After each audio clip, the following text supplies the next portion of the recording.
அஸ்ஸலாமு அலைக்கும் வரஹ்மத்துல்லாஹி வபரகாத்துஹு. ரப்ப ஷ்ரஹ் லி சத்ரி வயஸ்ஸிர் லி அம்ரி வஹ்லுல் உக்ததம் மின் லிசானி ஃபயஃப்கஹு கவ்லி. கவனிக்கப்படாத பாவங்களில் மூன்றாவதாக நம்ம பார்க்க போகிறது, ரகசியம் பேணாமல் இருக்கக்கூடிய விஷயத்தை நம்ம பொதுவாக சாதாரணமாக எடுத்துக்குவோம் இல்லையா? இது பாவமான ஒரு விஷயமா இருக்குது. ரகசியம் பேணாமல் இருக்கிறது ஒரு பாவமான ஒரு விஷயம். நபி ஸல்லல்லாஹு அலைஹி வஸல்லம் சொல்கிறாங்க, ரகசியம் பேணுறது நற்குணங்களில் ஒன்றுன்னு சொல்கிறாங்க. இது அரபியில் சொல்கிறாங்க ஹிஃப்லுசிர், ரகசியம் பேணுதல் அப்படின்னு சொல்கிறாங்க. உலகத்தில் நற்குணங்களில் தான் ஒரு மனிதன் அழகு பெறுறான். அது இல்லை அப்படின்னா அவனுக்கு தீனே கிடையாது அப்படின்ற ஒரு விஷயம் இருக்குது. ஏன்னா இந்த நற்குணம் அப்படின்றது நம்முடைய சிந்தனையையும் செயலையும் புத்துணர்ச்சியாக வைக்கிது. நம்ம சுற்றி உள்ளவரையும் நம்மளை சுற்றி உள்ளவங்களையும் நம்மளையும் என்ன செய்யும், நன்மை செய்ய அது ஒரு வழி வகுக்கக்கூடிய ஒன்றாக இந்த நற்குணங்கள் இருக்குது. சில நற்பண்புகள் ஒரு மனிதனுடைய முழு குணங்களை தீர்மானிக்கும். அதில் ஒன்று தான் ரகசியம் பேணுதல் அப்படின்ற ஒரு விஷயம். ரகசியம் பேணாமல் எத்தனையோ பேர் இருப்போம். ஆனால் எப்படி ரகசியம் பேணணும் அப்படின்ற விஷயத்த நம்ம இன்றைக்கி பார்க்கணும். எல்லா மனிதர்களிடத்துலையுமே ஒரு ரகசியம் இருக்கும். ரகசியம் இல்லாத மனிதனே இருக்க முடியாது இல்லையா? நமக்கு ஒரு விஷயம் தெரியணும் அப்படின்னா நம்ம அதை நினச்சிட்டோம், தெரியணும்னு நினச்சோம், என்ன செய்வோம்? அதிகமாக பயன்படுத்தக்கூடிய வார்த்தை என்ன தெரியுமா? இதில் என்ன இருக்குது, என்ன பெரிய ரகசியம் அப்படின்னு சொல்லுவோம். இன்னும் சில பேர் ரகசியம் அப்படின்றதே பாவமான ஒரு விஷயம் அப்படின்னு நம்ம நினச்சிட்ருக்கோம் இல்லையா?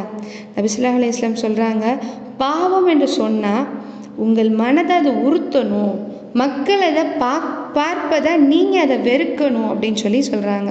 இந்த ரெண்டுமே இருந்தால் தான் அது ஒரு பாவமான செயல் அப்படின்னு சொல்கிறாங்க. ரகசியம் அப்படின்றது கணவன் மனைவி அவங்களுடைய இடையில உள்ள ஒரு விஷயம் அப்படின்னா ரகசியம் இருக்கு இல்லையா? அது பாவமாகாது இல்லையா? ஏன்னா சில விஷயங்கள் மனிதன் மறைச்சு தான் வாழணும். உதாரணமாக கணவன் மனைவி விஷயம், நண்பர்களுக்குள்ள விஷயம், உறவுகளுடைய விஷயம், பெற்றோர்கள் பிள்ளைகளுடைய விஷயம், ஆலோசனை கேட்குற விஷயம், பொருளாதார விஷயம், ஒரு மனிதனுடைய தேவை, ஏழ்மை, அதற்காக பேசக்கூடிய ரகசியங்கள், பாவங்கள், இந்த மாதிரி இப்படி பல விஷயங்கள் என்ன செய்கிறோம், ரகசியம் பேசி தான் ஆகக்கூடிய ஒரு சூழல் இருக்குது.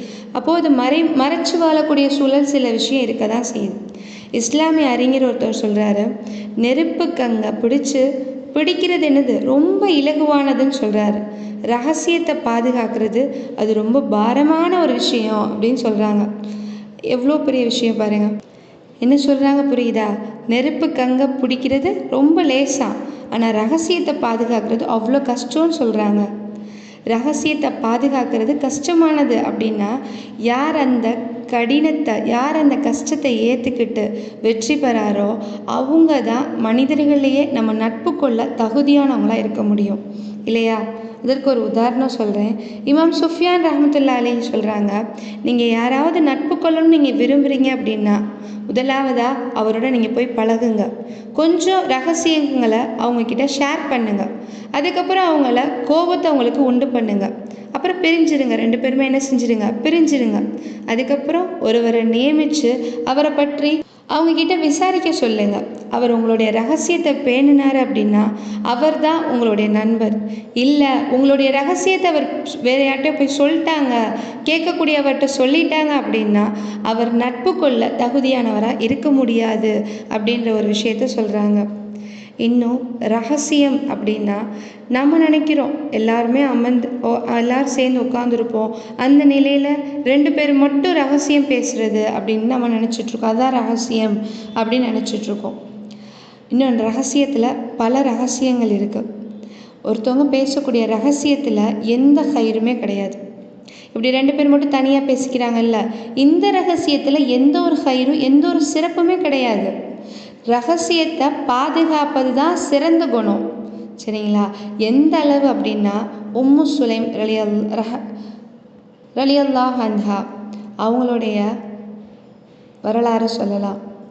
அவங்களுடைய பையன் அனஸ் ரலியல்லாஹ், அவங்க என்ன செய்கிறாங்க, வீட்டுக்கு வர்றதுக்கு கொஞ்சம் லேட் ஆயிடுச்சு. அப்போ அனஸ் ரலியல்லாஹ் அவங்களுடைய வயசு என்ன அப்படின்னா 10 வயசு இருக்கும். சுலைம் ரலியல்லாஹ் என்ன செய்கிறாங்க, அவங்க கேட்குறாங்க, ஏன்பா வர லேட் ஆயிடுச்சு அப்படின்னு சொல்லி கேட்குறாங்க. அனஸ் ரலியல்லாஹ் சொல்கிறாங்க, நபி ஸல்லல்லாஹு அலைஹி வஸல்லம் அவங்க என்ன செஞ்சாங்க, எனக்கு ஒரு வேலை கொடுத்தாங்க, அனுப்பிச்சிருந்தாங்க, அதை வேலைக்கு போயிட்டு வர கொஞ்சம் நேரம் ஆயிடுச்சுமா அப்படின்னு சொல்கிறாங்க. அது என்ன வேலை அப்படின்னு சொல்லி சுலைம் ரலியல்லாஹ் அன்ஹா கேட்குறாங்க. ஆனால் அனஸ் ரலியல்லாஹ் சிர் அப்படின்றாங்க, அது ரகசியம், அதை உங்ககிட்ட சொல்லக்கூடாது அப்படின்னு சொல்கிறாங்க. ஆனால் என்ன ரகசியம், என்கிட்ட மட்டும் சொல்லுவேன் அப்படின்னு கேட்கல. நம்மளாக இருந்தால் கேட்டிருப்போம் இல்லையா?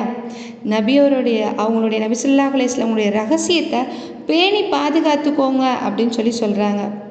சின்ன வயசுலேருந்தே சஹாபிய பெண்கள் நற்குணங்களை போதிச்சுட்டே இருந்தாங்க. ரசூலுல்லாஹ் அந்த விஷயத்தை கற்றுக் கொடுத்துருக்காங்க இல்லையா? பிள்ளைகளுக்கு பெற்றோர் தான் ஆசிரியர். நம்ம ரகசியம் என்னன்னு தெரிகிறதுக்காக தோண்டி தோண்டி கேட்க ஆரம்பித்தோம் அப்படின்னா பிள்ளைகளுக்குமே அதே குணம் தான் வரும் இல்லையா?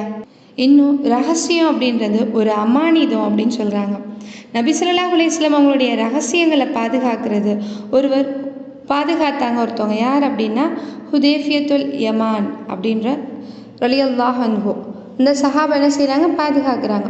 இவர் தான் அமானிதம் தொடர்பான ஹதீஸ்களை அறிவிச்சிருக்காரு. ரகசியம் பேணாமல் இருக்கிறது நயவஞ்சகத்தினுடைய அடையாளமாக இருக்குது அப்படின்னு நபி ஸல்லல்லாஹு அலைஹி வஸல்லம் சொல்கிறாங்க. அல்லாஹ் அக்பர். நபி ஸல்லல்லாஹு அலைஹி வஸல்லம் சொல்கிறாங்க, இன்னும் மனிதனிலேயே மிக மோசமானவன் யார் தெரியுமா? கணவன் மனைவியாக வாழ்ந்து விட்டதை அந்த ரகசியத்தை வெளியில் பேசுகிறது. மறுமையில் மிக மோசமான நிலை அவனுக்கு இருக்குது. எப்படி அப்படின்னா, இப்போ கணவன் மனைவிக்கு ஒரு டிவோர்ஸ் நடந்துச்சு, விவாகரத்து ஆயிடுச்சு அப்படின்னா கூட அவை வாழ்ந்த அந்த விஷயத்தை வெளியே பேசக்கூடாது. இன்றைக்கு சர்வசாதாரணமாக அந்த விஷயத்தை எப்படி பேசுகிறோம்? இளைஞர்கள், முதியவர்கள் என எந்த ஒரு வயது வரம்புமே இல்லாமல், ஒழுக்கம் இல்லாமல் அசிங்கமான பேச்சுகளையும் தாம்பத்திய உறவை பற்றியும் பேசிக்கிட்டு இருக்காங்க. அல்லாஹ் அதுலேருந்து நம்மளை பாதுகாக்கணும். இன்னும் தாய் தந்தையருடைய ஆரம்ப கால தவறுகளை பற்றியும் அடுத்தவங்கள்ட்ட பேசாமல் ரகசியம் பாதுகாக்கணும். சர்வசாதாரணமாக நம்மளுடைய பிள்ளைங்களுக்கு என்ன சொல்லுவோம், நான் இப்படி வாழ்ந்தேன், தவறுகள் தானே, அதை என்ன செய்கிறோம், அதை நம்ம பிள்ளைங்களுக்கு சொல்லக்கூடியவங்களாக இருந்துக்கிறோம். நபி ஸல்லல்லாஹு அலைஹி வஸல்லம் உங்களுடைய காலத்தில் ஒரு முறை சஹாபாக்கள்கிட்ட கோம ரசூலுல்லாஹ் வராங்க. ஏன்னா நபித்தோழர்கள் சிலர் என்ன செய்கிறாங்க, தேவையில்லாத கேள்விகளை கேட்டுகிட்டே இருக்காங்க. ரசூலுல்லாஹ் சொல்கிறாங்க, சலூனி, என்ன கேள்வி வேணாலும் இன்றைக்கி கேளுங்க, நான் உங்களுக்கு என்ன செய்கிறேன், பதில் சொல்கிறேன் அப்படின்னு சொல்லி ரசூலுல்லாஹ் கேட்குறாங்க. ஒவ்வொருத்தவங்களும் ஒவ்வொரு கேள்வி கேட்டுகிட்டே இருக்காங்க. இந்த சூழலை உமர் ரலியல்லாஹ் புரிஞ்சுக்கிறாங்க. முழங்காலிட்ட மேலே என்ன செய்கிறாங்க, ரசூலுல்லாஹ் நாங்கள் அல்லாஹ்வே அல்லாஹ்வுடைய தூதரையும் திருப்தி கொண்டோம் ரசூலுல்லாஹ் அப்படின்னு சொல்லி அவர் சொல்லிடுறாரு. அப்போ அப்துல்லா இப்னு ஹுதாஃபா என்ன செய்கிறாங்க, மன் அபி, என்னுடைய தந்தை யார் ரசூலுல்லாஹ் அப்படின்னு கேட்குறாங்க. ஏன்னா இவங்களாம் ஜாகிலியா காலத்தில் உள்ளவங்க தானே, அந்த மக்கள் முன்பு அறியாமல் காலத்தில் இருக்கிறனால இவங்களுடைய தாயை பற்றியும் தவறாக ஒரு பேச்சு நடந்திருக்கு. அதனால அந்த அப்துல்லா இப்னு ஹுதாஃபா ரலியல்லாஹ் அந்த கேள்வியை கேட்குறாங்க. இதை ரகசியமாக தனியாகவும் கேட்டிருக்கலாம், ஆனால் எல்லாரும் முன்னாடி கேட்டுறாங்க அந்த சஹாபி. நபி ஸல்லல்லாஹு அலைஹி வஸல்லம் அவங்க சொல்கிறாங்க, அப்துல்லா, இவங்க நினச்சிட்டு இருந்தாங்க இல்லையா, அப்துல்லா ரலியல்லாஹ், இவங்க யாரை நினச்சாங்களோ தந்தை அப்படின்னு அவங்களுடைய பேரையே சொல்கிறாங்க, ரசூலுல்லாஹ் ஹுதாஃபா அப்படின்னு சொல்கிறாங்க. அந்த குற்றச்சாட்டோடைய அந்த குற்றச்சாட்டு பொய் அப்படின்ற ஒரு பிரச்சனைக்கு இது முடிவு வந்துருச்சு. இவங்க என்ன செய்கிறாங்க, அப்துல்லா அவங்க வீட்டுக்கு போகிறாங்க. அதை சொல்லிட்டு வீட்டுக்கு போகும்போது அவங்களுடைய தாய் சொல்கிறாங்க, உன்னைய விட பெற்றோரை நோவினை செய்யக்கூடிய பிள்ளைய நான் எங்கேயுமே பார்த்ததில்லை அப்படின்னு சொல்லி ரொம்ப ஒரு வருத்தமான ஒரு விஷயத்த சொல்கிறாங்க. அப்துல்லாவே, நீங்கள் நிம்மதியாக இருக்கீங்களா? இப்போது அந்த சபையில் வேறு ஒரு பதிலை ரசூலுல்லாஹ் சொல்லியிருந்தாங்கன்னா உங்களுடைய தாயோடைய மானம் அவங்க போயிருக்கும் இல்லையா அப்படின்னு சொல்லி அந்த பெண்மணி சொல்கிறாங்க. அல்லாஹ் ஒவ்வொரு மனிதனுக்குமே ஒரு திரை வச்சுருப்பான் இல்லையா? இரவில் ஒரு மனுஷன் தூங்கும் போது தவறு செய்கிறான், தவறு செஞ்சுட்டு பகல் அவன் பயங்கரமாக நான் தான் அதை செய்கிறேன், நான் இந்த விஷயங்கள்லாம் பார்த்தேன், இதெல்லாம் பண்ணேன் அப்படின்னு தவறுகளை பயங்கரப்படுத்துகிறான். அப்படின்னா அப்படி சொல்கிறவனை தவிர எல்லாருடைய பாவமும் மன்னிக்கப்படும் நபி ஸல்லல்லாஹு அலைஹி வஸல்லம் சொல்கிறாங்க. நம்மள எத்தனை பேர் இந்த விஷயங்களை பண்ணுறோம்? சிந்திச்சு பாருங்கள் சகோதரிகளே. அப்போது அல்லாஹ் எல்லாருக்குமே ஒரு திரையை வச்சு தான் இருக்கான். அல்லாஹ்வுக்கும் மனிதனுக்கும் உள்ள விஷயத்த பயங்கரமாக நம்ம பேசவே கூடாது இல்லையா? ரகசியம் அப்படின்றது இப்படிப்பட்ட ரகசியமாக இருக்கணும். இஸ்திஷாரா, ஆலோசனை கேட்குறது அடுத்ததா. ஒரு குடும்ப பிரச்சனை, வாழ்க்கை பிரச்சனை, இதெல்லாம் அமானிதம் பேணுபவருடையது தான் ஆலோசனை கேட்கணும். நபி ஸல்லல்லாஹு அலைஹி வஸல்லம் சொல்கிறாங்க, ஆலோசனை கொடுக்கப்படுவர் அமானிதம் கொடுக்கப்பட்டாச்சு, அவங்களுக்கு ஒரு அமானிதமாக கொடுக்கப்பட்டாச்சு. அதற்கு பின்னாடி தான் அவர் என்ன செய்யணும், அதை அவரை ரொம்ப பேணி பாதுகாக்கக்கூடியவராக இருக்கணும் அப்படின்னு சொல்கிறாங்க. சஹாபாக்கள்கிட்ட ஒரு ரகசியம் அப்படின்னு சொன்னால் அவங்க ரொம்ப பேணுதலாக இருப்பாங்க. அதுக்கு ஒரு உதாரணம் பாருங்கள். அப்துல்லா இப்னு உமர் அலி அல்லா அறிவிக்கக்கூடிய ஒரு ஹதீஸ். உமர் அலி அல்லாவுடைய மகள் ஹப்சார் அலி அல்லா, நபி ஸல்லல்லாஹு அலைஹி வஸல்லம் அவங்க திருமணம் பிடிச்சாங்க இல்லையா, ஹப்சார் அலி அல்லா, அதுக்கு முன்னாடி இந்த விஷயம் நடக்குது. உமர் அலி அல்லாவுடைய மகள் ஹப்சார் அலி அல்லா அவங்களுடைய கணவர் இறந்து விதவையாக இருக்கக்கூடிய அந்த சூழலில் உஸ்மான் அலி அல்லா அவங்கள சந்தித்து கேட்குறாங்க, உஸ்மானே, நீங்கள் விரும்புனீங்க அப்படின்னா என்னுடைய மகளை நீங்கள் திருமணம் பிடிச்சிக்கிறீங்களான்னு கேட்குறாங்க. அதுக்கு உஸ்மான் அலி அல்லா, நான் யோசிச்சு சொல்கிறேன் அப்படின்னு சொல்லிட்டு சில நாட்கள் கழித்து இல்லை, நான் இப்போ திருமணம் பண்ண எனக்கு விருப்பம் இல்லை அப்படின்னு சொல்கிறாங்க. அதுக்கப்புறம் உமர் அலி அல்லா அபூபக்கர் அலி அல்லாட்ட போய் கேட்குறாங்க, என்னுடைய மகளை நீங்கள் திருமணம் பிடிச்சிக்கிறீங்களா அப்படின்னு கேட்குறாங்க. அதுக்கு அபூபக்கர் அலி அல்லா ரொம்ப சைலண்ட்டாக அமைதியாகிடுறாங்க, எதுவுமே சொல்லலை. அதனால் இவங்க என்ன செய்கிறாங்க, உமர் அலி அல்லாவுக்கு உஸ்மான் அலி அல்லா மீது ஏற்பட்ட வருத்தத்தை விட அபூபக்கர் அலி அல்லா மீது அதிகமான வருத்தம் இவங்களுக்கு ஏற்படுது, ஒன்றுமே சொல்லலையே அப்படின்னு. சில நாட்கள் பொறுத்திருந்தாங்க உமர் அலி அல்லா.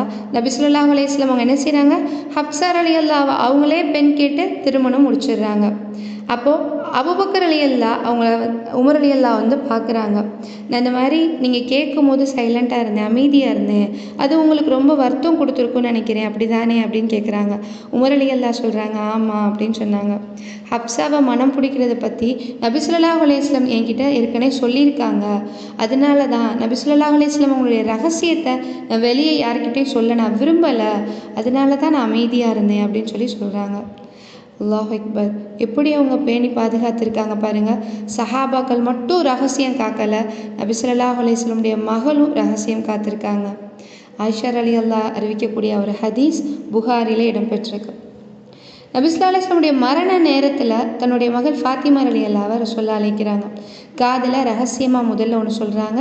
ஃபாத்திமா அலி அல்லா முதல் என்ன செய்கிறாங்க, ரொம்ப பயங்கரமாக அழுகிறாங்க. ரெண்டாவது முறை என்ன செய்கிறாங்க, ரகசியமாக இன்னொன்று சொல்கிறாங்க, சிரிக்கிறாங்க. ஆயிஷா அலி அல்லா கேட்குறாங்க, ஃபாத்திமாவே, தன்னுடைய மனைவிமார்கள்லாம் இங்கே இருக்கிறாங்க, ரகசியமாக ஒன்றை மட்டும் என்ன சொல்கிறாங்க, என்ன விஷயம் அப்படின்னு கேட்குறாங்க. அதுக்கு ஃபாத்திமா அலி அல்லா, நபி ஸல்லல்லாஹு அலைஹி வஸல்லமுடைய ரகசியத்தை நான் வெளியே சொல்ல மாட்டேன் அப்படின்னு சொல்கிறாங்க. நபி ஸல்லல்லாஹு அலைஹி வஸல்லம் இறந்ததுக்கு அப்புறம் தான் இந்த ரகசியத்தையே அவங்க கேட்டதுக்கப்புறம் சொல்கிறாங்க. எப்போ அவங்க இருக்கும்போது சொல்லலை, ரசூலுல்லாஹ் இறந்ததுக்கு அப்புறமா தான் இந்த ரகசியத்தை சொல்கிறாங்க. முதல் தடவை நான் சிரிச்சே இல்லை, அழுதே இல்லையா, அப்போது ரசூலுல்லாஹ் என்ன சொன்னாங்கன்னா, ஜிப்ரீல் அலைஹிஸ்ஸலாம் ஒவ்வொரு வருடமுமே ஒரு தடவை அல்லது 2 தடவை குரானை ஓதி என்கிட்ட காமிப்பாங்க, எடுத்துரைப்பவராக இருப்பாங்க.